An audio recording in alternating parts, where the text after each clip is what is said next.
Balima Anya Kuma, très urgent. Balima Bié, samedi 14 juin 2025. Ama yini malien bela dele fanga do Mali armée. Sinon, Bamba Tiwale Moro, Chaman Kreme qui Kenyon ka Dien Sélégué Nani Bella. Ou Kreme ko force ou préparé depuis Algérie ou be fait ka Kidal de Boshi Mali là. Mais c'est comment ninka. Mais fait malien bela dele ka bivre aya partager Dien peka so. Ou bien qu'on profiter ou keleme ka map ou keleme ka mercenaire ou chaman de préparé depuis Algérie 15 watem côté là. Ou bien ka assaut lancer dondoni Mali contre là. Ou bien ka infiltration ke Mali contre là. Ou bien ka moron blaka do dondoni. Ou bien ka attaque ou à centre là sur là ka yanfa fait comme la distraction là. Anya gwalembe ka pour kele wakati na ou bien soro ka taka assaut ke kata Kidal no fait. Mali on Kidal boshi Mali armée là. Ou bien ko di préparation ke. Ama nyini Mali armée nyamogo fait. Ou ka renfort chaman blakata Kidal région là. Sinon wallahi man be feka. Mamu me bara na menu to fanyana Algérie. Ukraine, France, OTAN, ou ben des bolos de l'Emenyoma, Kofuga, Mali Minade, Mali Koutaye, Mali Boshi Irisula, Mali on y barre de Bessina. Je vais être très direct avec vous. N'importe qui ne fait Bella Gelé, Mali armée soutenue. Barama Bali Bide, et une information tellement d'osro, ko anga armée moro, ko anga avion do bina, ko pan technique là, ko anga avion do atterrissage doke. Voilà. Armée est fola. Armée est communiquée, mais c'est bien. Maintenant, au fin là.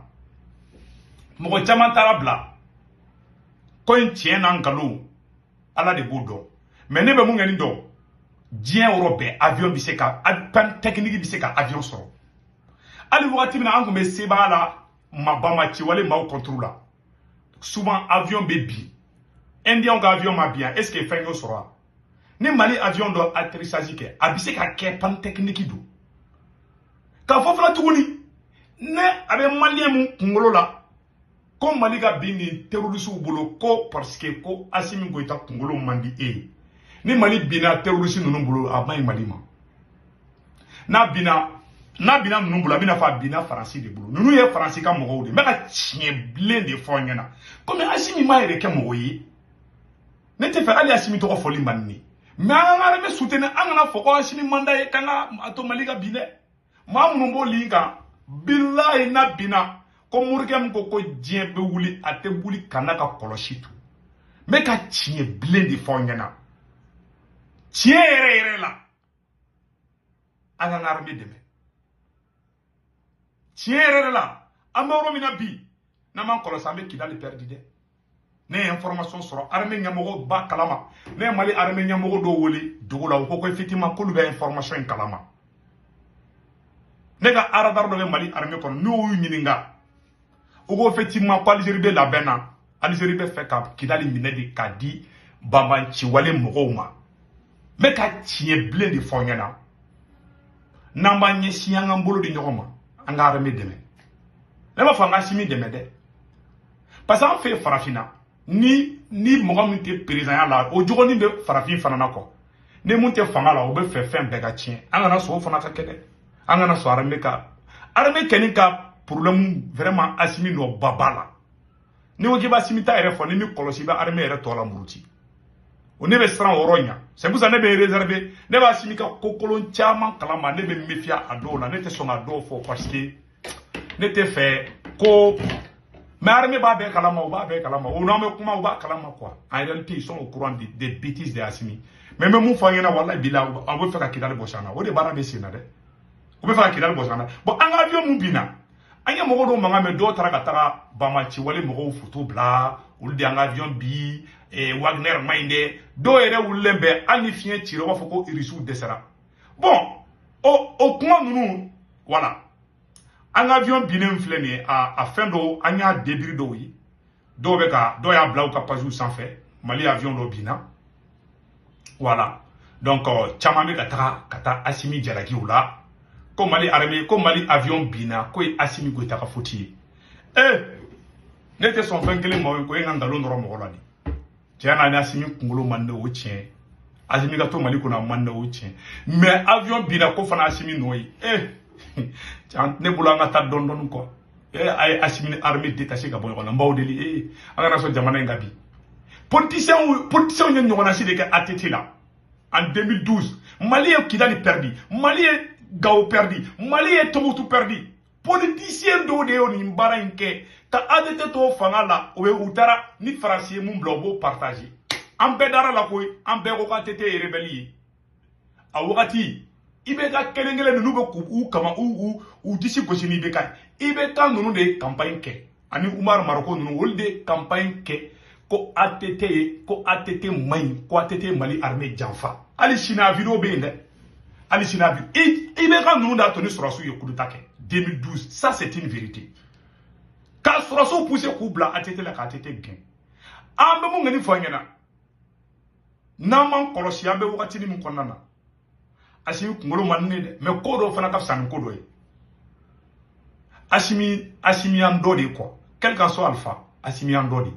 Ana ta fuka ni mo nunu fle ni français ka mo di. Nunu te ala ko kala de. Abe sura me mi ngono ko nunu na le me ala ko kala ni abeni nga jena tege che marfa tigi munu me kan kala. Ala ko mo ko tere mbo fo Mali sura me banyana be kame. Ni ma munu me ka marfa ta français ka mo di. Agana sonka au rattaché mo gonna. To dimine do parce que ta simi fait o be ka wuli. Na mo ko sa anya ni erreur kelen de ke. Nete ma ate fone de na ki Mali Janfa. Ah.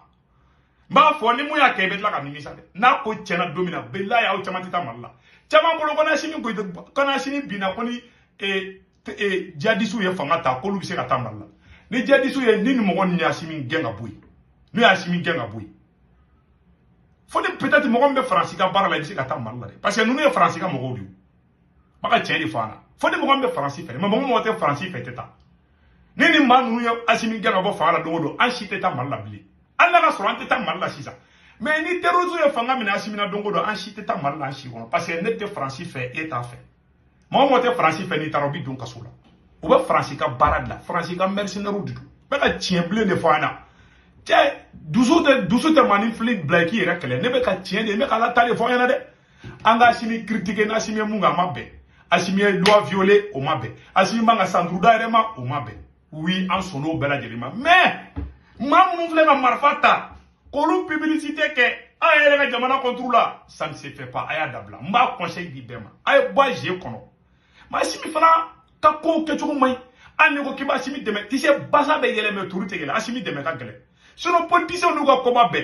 Algérien, Mali, avion, Kochido, Mali, politicien, Bebora. Quand communiquer, blanc, femme, père, quoi, Algérien, Munga, Kamanya. Normalement, Assimi comme ça qui profite de la popularité d'Arema. Assimi comme on a trop communiqué ou des blancs. Politiciens, ils communiquent, Moussa Maran, ils communiquent, quoi, Algérie, Jotala. Bé, Malien, Béyable, Ali Tcheblin, Dramé, Mouye, Français, Moroni, ou Bé, communiquer, quoi, Algérie, Djalagi.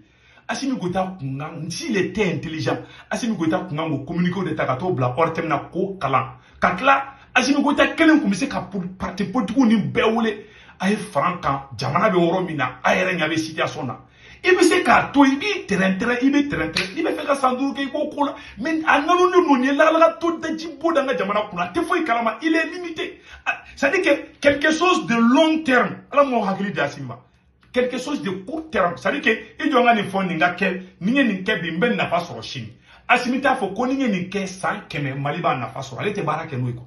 Ale baara kɛ à court terme. Il est limité à ti fɛn dɔn. Mais o kana bila an ka taa fara majugu ninnu kɛ nin kan. An bɛ dugawu de kɛ ala ka sɔrɔsi ɲuman dɔ na o ka Asimi gɛn ka bɔ yen. N'o Asimi gɛn ka bɔ yen, o kɛra ni fasoden ɲuman dɔ ye mun bɛ Mali fɛ. C'est tout ce qu'on veut. An bɛ ne kɔni bɛ dugawu kɛ la don o don. Ala ka to Maliden ɲuman dɔ kana fanga in ta ka terroriste gɛn. Mais k'a fɔ ko Asimi ka bɔ yen ko ni mɔgɔ ninnu ka na. Ah.